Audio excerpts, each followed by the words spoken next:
All glory be unto God Most High. Beloved, you are exalted above all gods. You are exalted, for there is none other like you in all creation. We begin in the name of God, the compassionate and the merciful.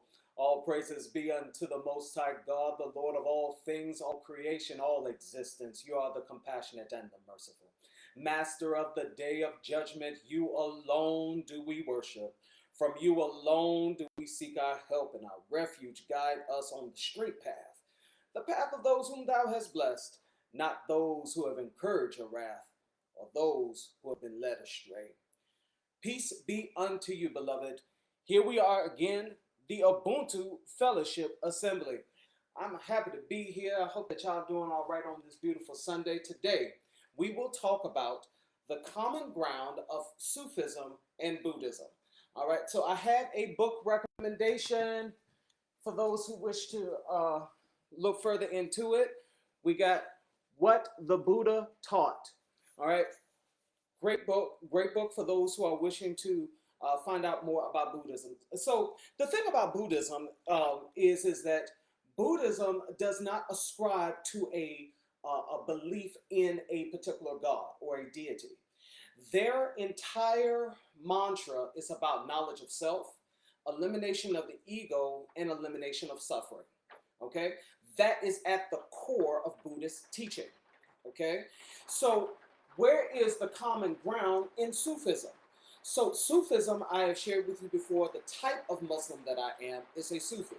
So I believe in purification of heart, less about tradition and ritual, and it's more about knowing self, eliminating the ego, and becoming one with Source, the divine, God, whatever name that you wish to put on it. Because it is my assertion and the assertion of Sufis that God exists in all things, that all things are a reflection of the Most High God. So without God, there is non-existence. Anything outside of God doesn't exist. So the very fact that things exist means that God has willed for it to be. All right? So the core in Sufi and Buddhist teachings. Let's start with number one. Oh, I didn't even put a title up here. Sufism and Buddhism. Y'all hear that rain coming down out there? All right, number one. Number one. Both are creeds and not religion.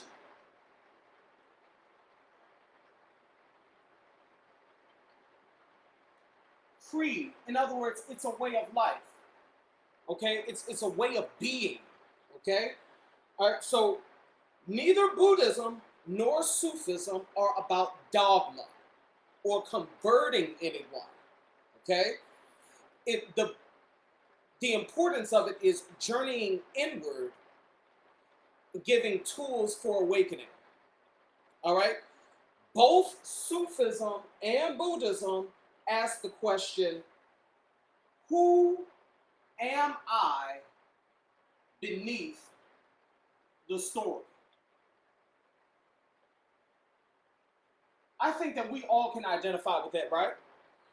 Understanding who are we beyond our roles, beyond being a dad, beyond being a husband, beyond being a co-worker, beyond being a son.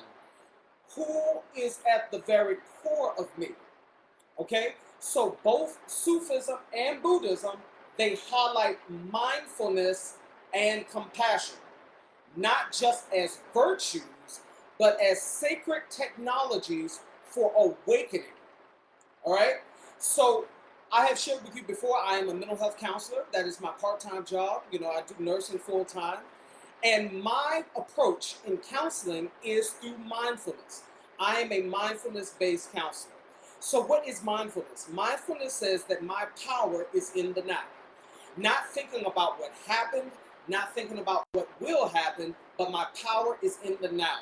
Embracing the now and letting go of my expectations in the now, taking what is coming to me with a non-judgmental, non-egocentric point of view.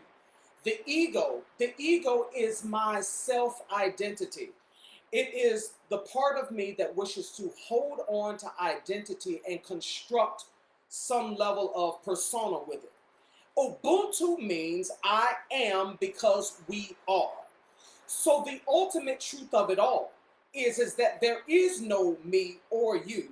We're all just under this illusion of separation. Everything and all things are one. All right? This is the universal oneness of it all. So what did I share with you before? I said, so if God is in all things and none of it is separated, it's simply an illusion that I'm separated from God. I've never been separated from God. You've never been separated from God. We are one. Okay? So Sufism teaches that the presence of the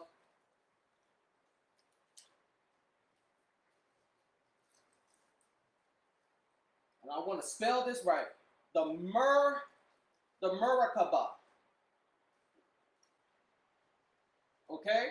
And that is the watchfulness of the self.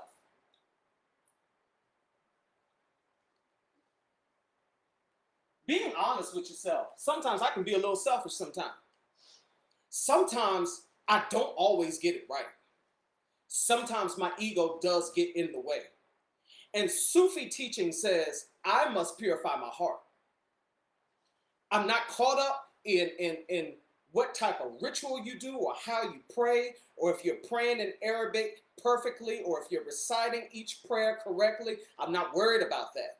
My goal is to purify my heart and be one with the divine. And share this love. It's not just about me, but share this love with all things, not just people, but living in harmony with it all. Buddhism teaches the very same thing, beloved. The only difference is that I see is that you have one that clearly says that God is God, God is real. Sufism.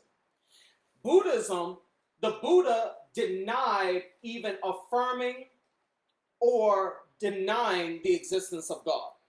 Okay? So the Buddha said that it's not important whether we believe in God or not. What is important is understanding self, and the journey of knowing self eliminates suffering. This is at the core of Buddhism. I want to eliminate suffering. What is the book title you mentioned?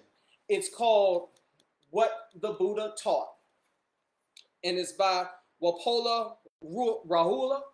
I know I'm butchering that, but that's the name of the book. Okay? So, watchfulness of the self. That when I pay attention to myself, then I start to clear and purify my own heart. And in doing so, I remember who God is by knowing myself. Okay, there is a hadith that is attributed to the Prophet Muhammad, peace be upon him, that says, in my journey for self, I found God.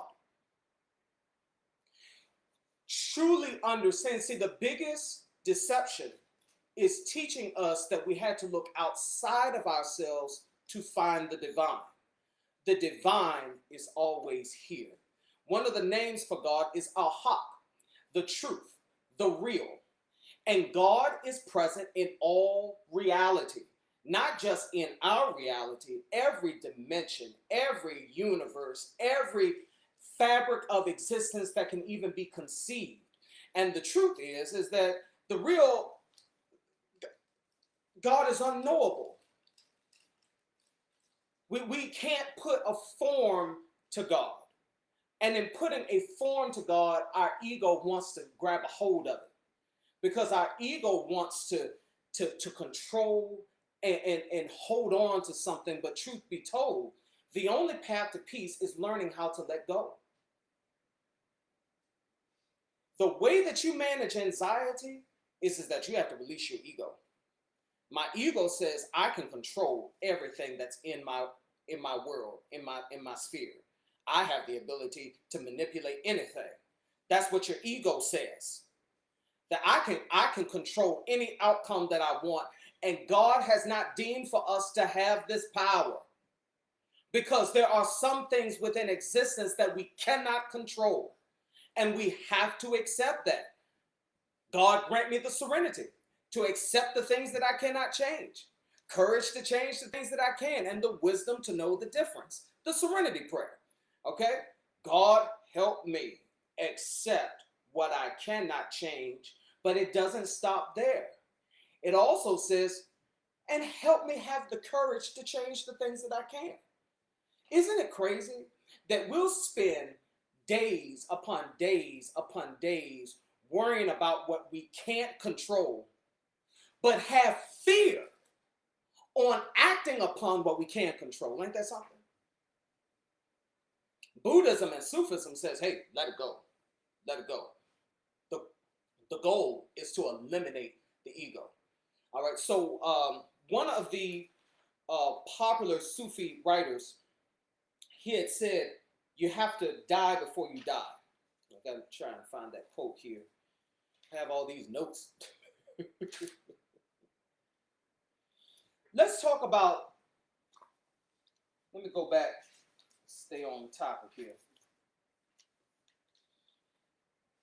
So the Quran, in chapter 13, verse 28, it says, truly, in the remembrance of Allah, do hearts find rest. Remember what I shared with you. To know self is to know God. Because God is having a human experience through you. God is having a flower experience through the flowers.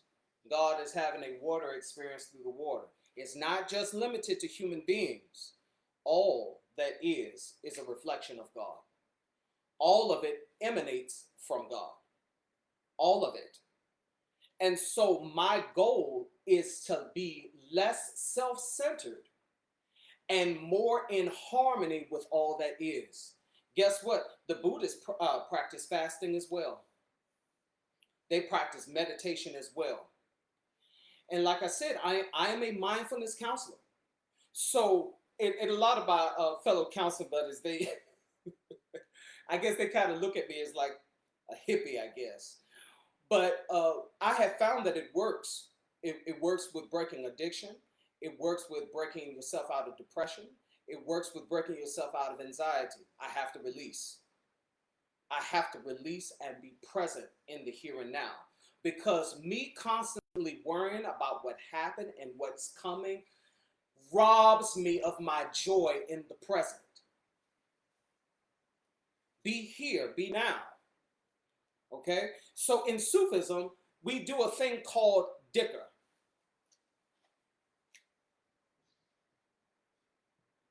Okay? This is when we recite certain phrases like Subhanallah, Subhanallah. Subhanallah means glory be unto God. La ilaha illallah means there is no God but God. Allahu Akbar means God is the greatest. And we'll sit and we meditate and we literally say it over and over and over and over and over again. Okay? So like to the point of saying it 99 times. All right? And in doing this repetition and meditating and saying these phrases, it brings a calmness, a stillness over your mind.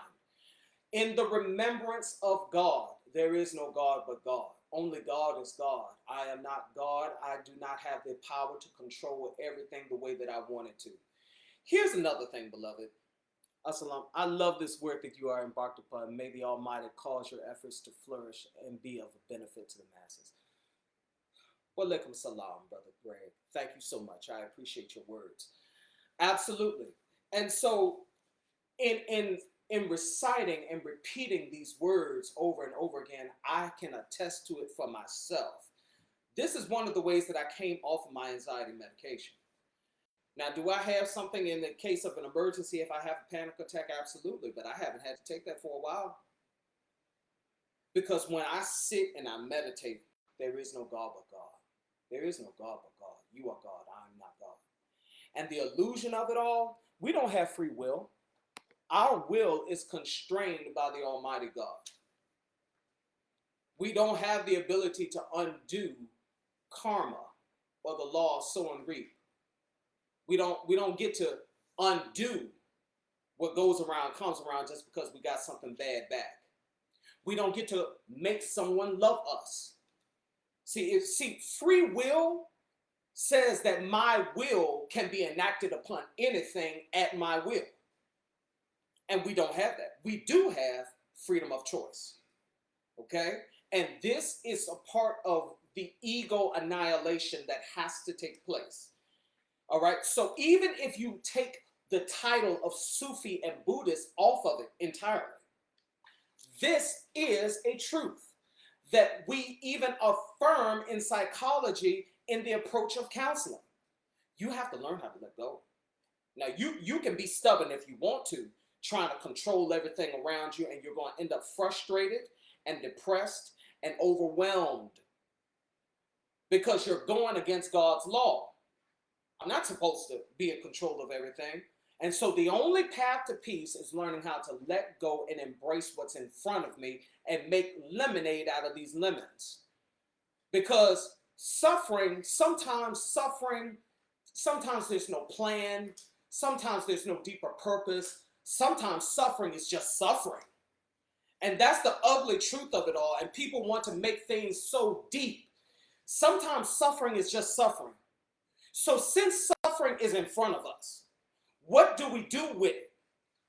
I have to learn how to practice gratitude, acceptance, and letting go of my ego and my expectations and my desires. I have to. If I don't, then I end up falling into despair over expectations that are unreasonable. Okay? Let's keep going.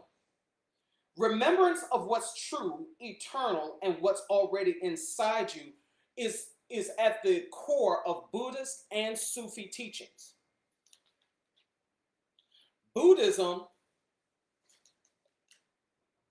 In Buddhism, they have a word called, let me write it here, sati. And this means paying attention to each moment.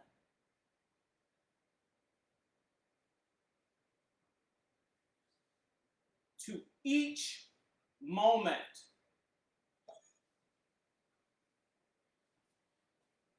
You know, life is a beautiful thing if you make it.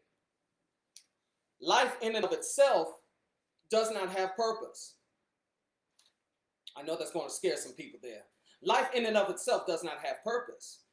God has given us the tools to give purpose to this life. We decide what is the meaning of this life that we live. Okay?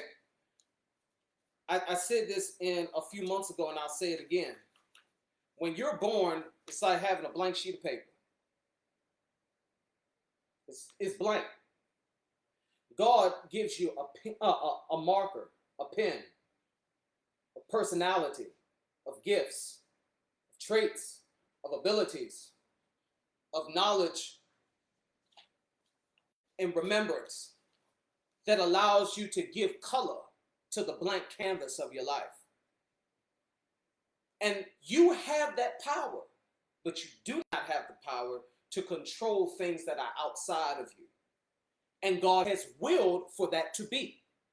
And so one of the core things in Sufism is Sufis are Muslims. Not all Muslims are Sufis. But Muslim means to submit to the higher authority that governs all existence.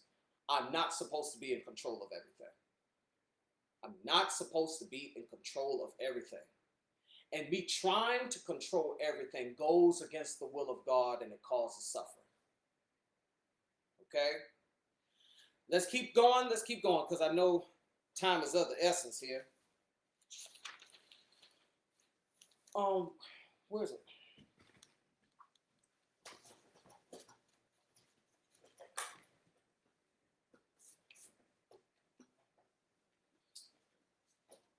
The second piece, and I've already kind of touched on this, the second core principle within Sufism and Buddhism is ego is an illusion. It's something that comes from living in this life. It is a forgetting, if you will, of the primordial truth that we all come from a unified singular source. Okay? Buddhism teaches the anatta.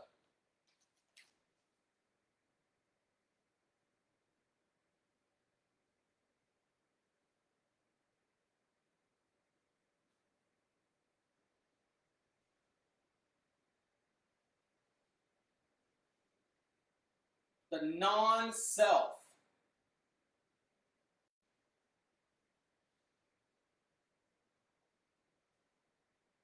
And Sufism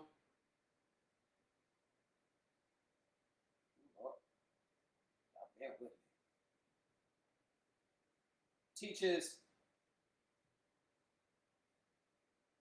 annihilation of self in God. So the Buddha taught that there is no concept truly of self. We are all one. It's all one unified thing. All right? The Buddha taught that the idea that clinging to a fixed identity causes suffering.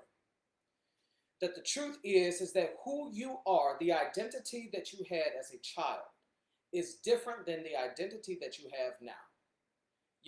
We should be changing. We should be evolving, hopefully for the good. But whether you change for the good or for the bad, you are not the same person. And so there is nothing that is fixed in existence. Even the very body that you have now is different than the body that you had years ago. I believe it's every 11 years or something like that. Every cell in your body exchanges out for another, and it creates a whole new body. Every cell in your body is renewed, regenerates. Ain't that something? So, Sufism teaches thana.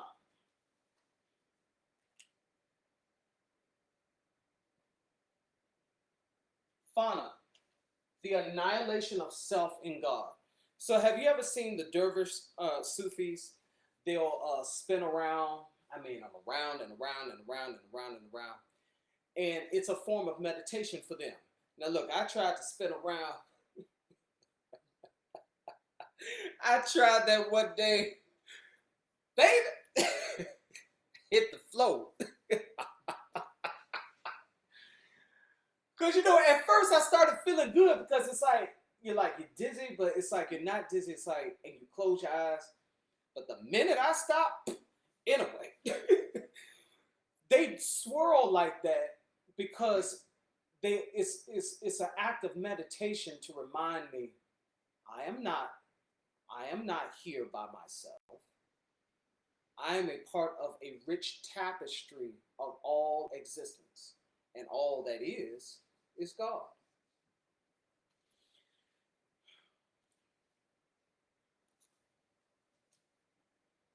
Let me keep going.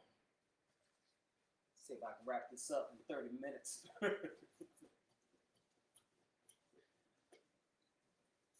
All right.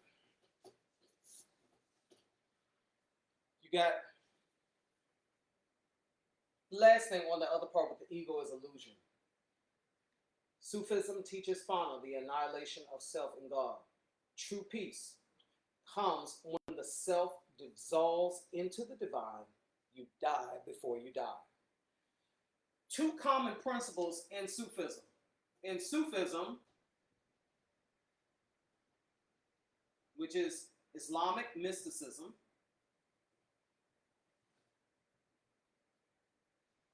the word for submission to a way of life is called deen. To submit to a way of life. The way of submission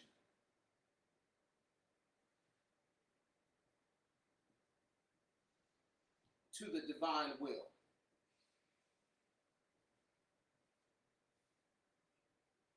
What is the divine will? To do what is right,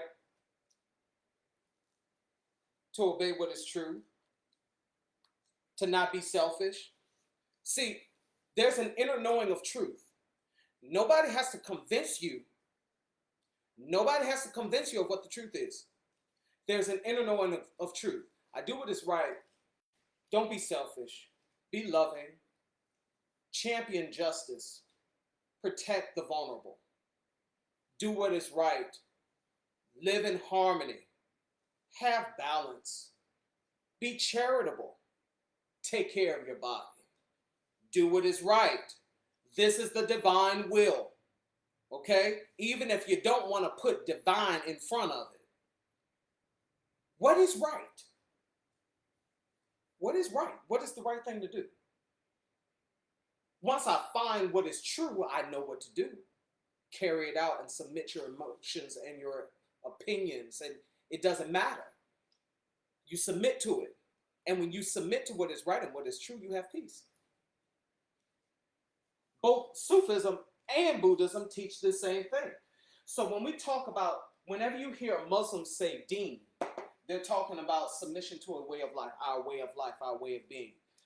So for a Muslim, for a Sufi, we submit. That's at the core of what we do. I find what is true and I submit to it. Now that doesn't mean that I'm absent of faults.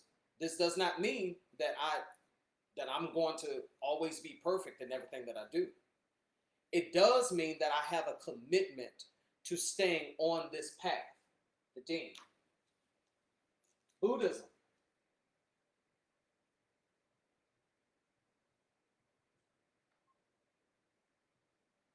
Okay? Their word is dharma. Okay? And dharma is a Sanskrit word, and it means to uphold. The natural law.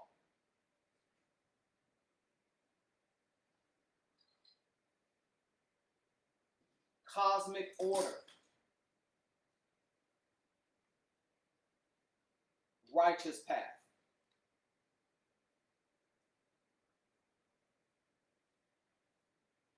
Okay? So the way of life in Buddhism is called dharma. All right? I uphold the natural law, cosmic order, righteous path. I submit to the will of God, which is the righteous path. Okay? So therefore, there's common ground in between these two ways of life.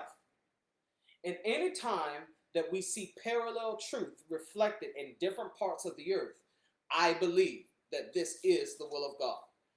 In Surah 5:48, if God had willed, he would have made us all one people, but he willed otherwise, and unto every people they have been given a way and a book, a law and a method. Unto every group of people they have been given a way and a book. And it's my will for y'all to be different, to see me differently, to express your gratitude and your understanding of me differently. And I believe the Most High God knew that we would disagree. And in the Quran it says it's not God's will for us all to be the same. And unto every group of people they have been given a way and a book, a law and a method. So let's just think about this. If we have one group of people that's saying we submit to a righteous way, and then we have another group of people saying we must obey and uphold a righteous path, isn't they saying the same thing, aren't they not? So this is a primordial truth. When I say primordial, the first truth. Both speak of enlightenment, living in harmony with a higher order. Dharma emphasizes cosmic balance and right action, living in tune with universal law. The deen emphasizes divine submission and conscious choice. Remember what I said? We do not have free will. Free will is an illusion. Our will is constrained by the will of God. In other words, We have the ability to enact upon a will, but within the confines of what God has willed for us to do and to be. All right? We do have freedom of choice. All right? So both the Dharma and the Deen, both require ethical living, adhering to discipline, and deep surrender of the ego. Again, that's a common theme here. That's a common theme here. All right, because I know my time is winding down. I'm just going to speak these last few notes that I have. Let's talk about how Sufis and Buddhists view God. All right, Sufism they view intimacy with the divine. Okay, God is not a distant. Okay, God. All right, let's write it down. Okay, I hear you. I hear you. All right, so let's write it down so that you can see.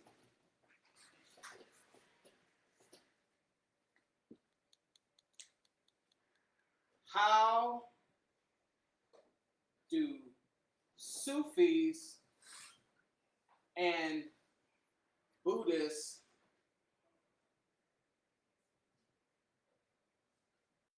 view God? How do they view God? All right. So for the Sufi,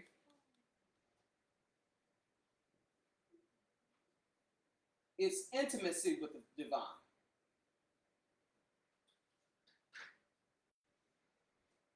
That I can feel and I can become one with God because I know myself, and in knowing myself, I know God. The internal knowing of what is right and what is true, and God empowers me to submit to what is right. And in doing so, I have a personal relationship with God. Intimacy with God. All right? So God is not a distant ruler. God is not distant at all. God is here. All that is God. Or reflection of God, I should say. Because the true God, the true understanding of God is unknowable. Our brains can't even conceive it. We see God reflected in all existence, but the true understanding of God, it goes beyond our capacity to understand. So the Sufi seeks fana, and I told you this before. Fana, which is annihilation of the ego.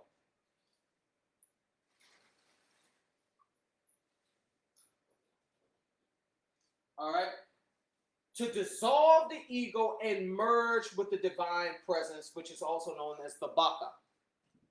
All right? So Rumi, who is a popular Sufi poet, he said, I searched for God and found only myself. I searched for myself and found only God. God is not a being.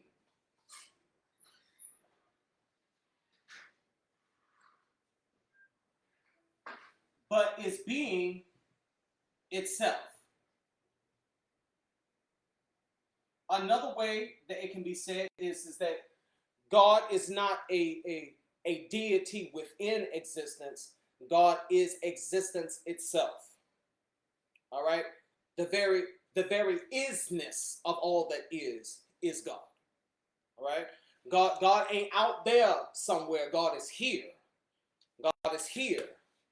God is here. Okay? And so the Sufi learns to see God everywhere. And then walking in oneness and harmony with it all brings me peace and balance. The Buddhist. Now, the Buddha, as I said at the beginning of this video, the Buddha said they do not ascribe to no, and let me put a little divider here, no personal God. All right? So they don't ascribe to a personal God. Okay? The Buddha did not deny, but he remained silent on the case of God when he was asked. Why? Because the very question of is there God invites the ego to build a belief about something. instead of experiencing directly what is. When the mind says God is this, it instantly creates a box, a label, a form, and the Buddha taught that all forms are impermanent. In other words, everything changes. Everything is vibrating, everything is shifting. This is a truth that even quantum physics tells us is true. Nothing is fixed. Everything is changing. Everything is changing. So if everything in existence is changing, why are you holding on to stuff that you have grown past? Holding on to people that don't match where you are now. I can love you without holding on to the expectation of what I want you to be. Elimination of the ego. This is the primordial truth, beloved. This is the first truth, that we are one. And the second that I start thinking of myself as being separate from you, I create a domino effect of suffering. The second that I say God is a Trinity, it creates suffering for those who do not see God that way. The minute that I say that God is a he, well, then if somebody comes up and calls God she, then we're looking at them funny. And through the disagreement, we have seen, the historical record has shown us that when people disagree over religion, folks get hurt. Psychologically, physically, whole nations have crumbled over disagreement over God. So we cannot, the ego attaches itself to a form for God. This is what religion has done. It has given us images. Anytime somebody gives you an image of God, this is idolatry. Anytime somebody gives you an image of God, it is idolatry. Because the full essence of who God is, how do you put an image to eternity? To infinity. Because that's what God is. There's no way that we can even conceive this. So the second that somebody puts an image in front of you and says, hey, worship this, now my ego focuses on this image and I lose track of the universal oneness of all that is because I'm so focused here. So if I've attached God being in this image, then I can't see God in this.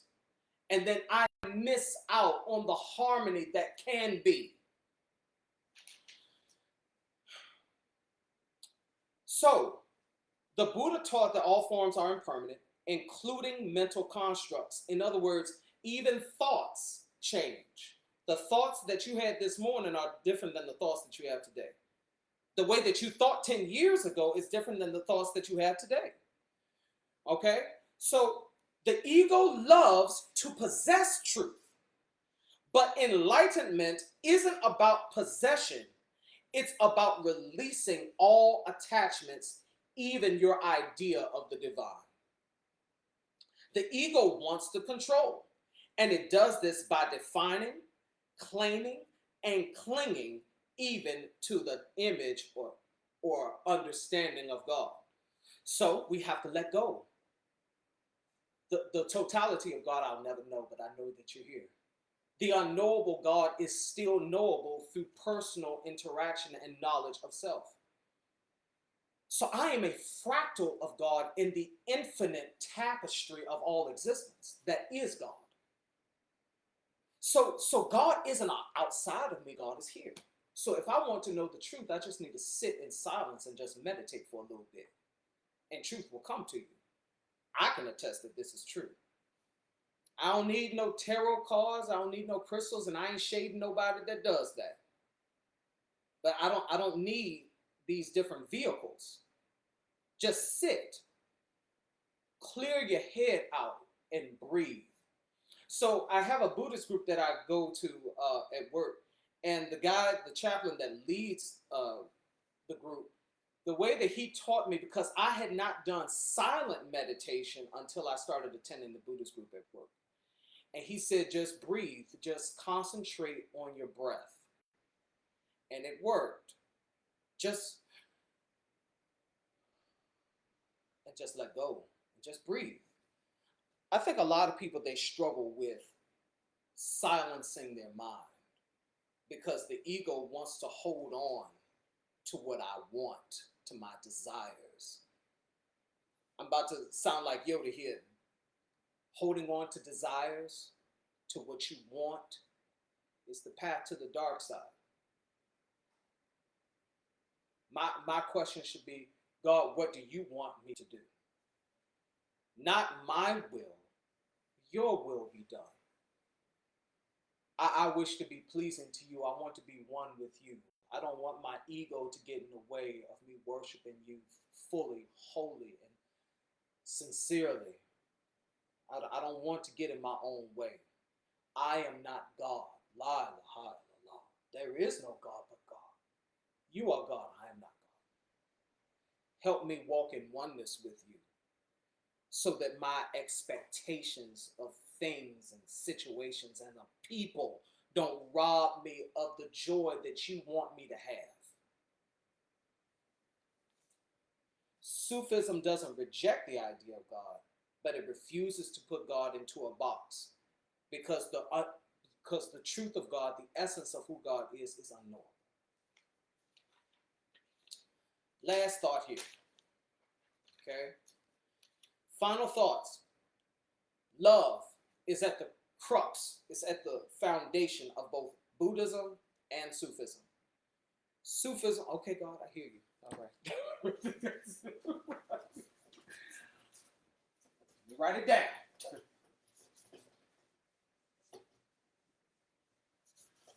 All right. Love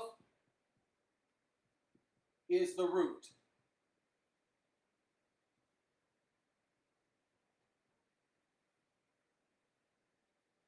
Okay? So in Sufi teachings, in Sufism, the word is Rama.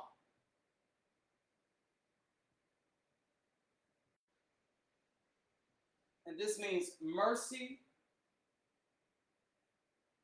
or compassion. Okay? It's a universal attribute.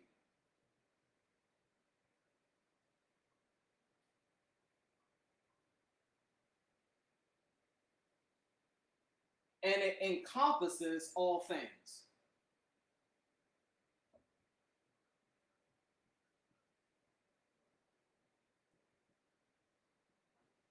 All right? So Rama is at the core of Sufism. Purification of heart. In loving myself, I learn how to love God, and I learn how to love everyone else. And everyone else is a version of God in their own form. And I learn how to be in harmony with it all. It's a universal attribute, and it encompasses all things. And all things means all things. And it's not just limited to the people that believe the way that I believe. That love is everywhere. We just have to, it's like gold that's sitting in the ground. It's not just going to pop up. We have to dig and we have to find it and we have to cherish it and share it. In Buddhism, the core, the root teaching is karuna.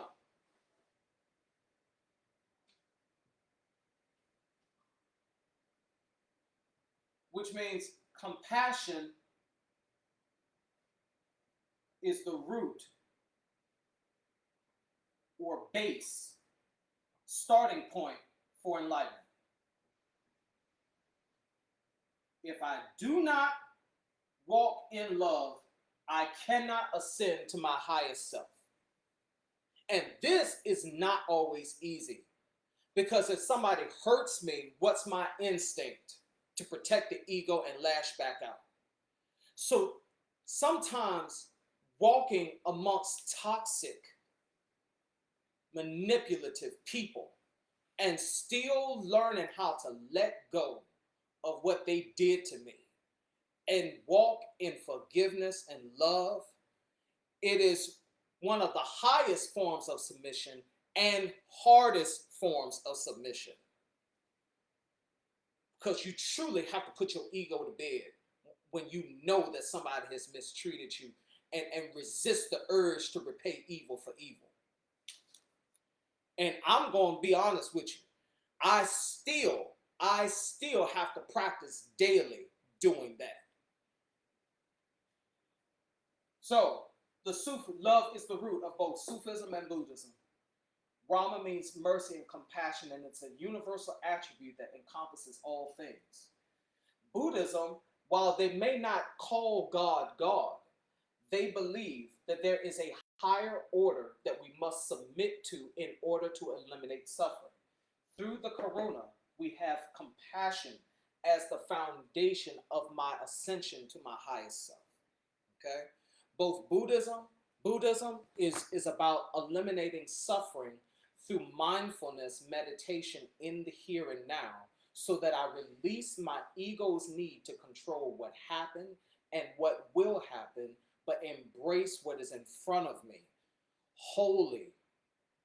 And when I say holy, I'm talking about W-H-O-L-L-Y, fully, okay? Because sometimes suffering is just suffering. Sometimes there's no deeper meaning to it. Sometimes suffering is just suffering. And so we have to learn how to exercise gratitude, letting go of the ego. And when we do this, we can make lemonade out of lemons. The Sufi is in the same, we're in the same boat here. Instead of saying that sometimes suffering is just suffering, the Sufi says, whatever God has willed, mashallah, God has willed it. Alhamdulillah, all praises be to God. In the midst of tragedy, we still submit before what is right. And this is at the core of Sufism. Because every Sufi is a Muslim. And Muslim means to submit to the way of, to God's way, to God's will, to this way of being. This is less about adhering to a dogma. This is not about dogma and rituals and traditions. This is about adhering to a way of life, a way of being. Just be. Just be kind. Be loving. Be forgiving. Be kind to yourself. Be forgiving. Be. We've gotten so caught up on religious constructs and dogma and doing this and doing that and pleasing God. The best way to please God is to love yourself. Because to love yourself is to love God, is to have a relationship with God. Both are about having an inward walk, an inward journey to find peace in this life. Beloved, I thank you so much for holding on here. I know it's been a long video, but I wanted to take my time and break down each one of these concepts. Like, comment, share. Thank you so much for your time. And until the next time, God's peace be upon you always, and I love you.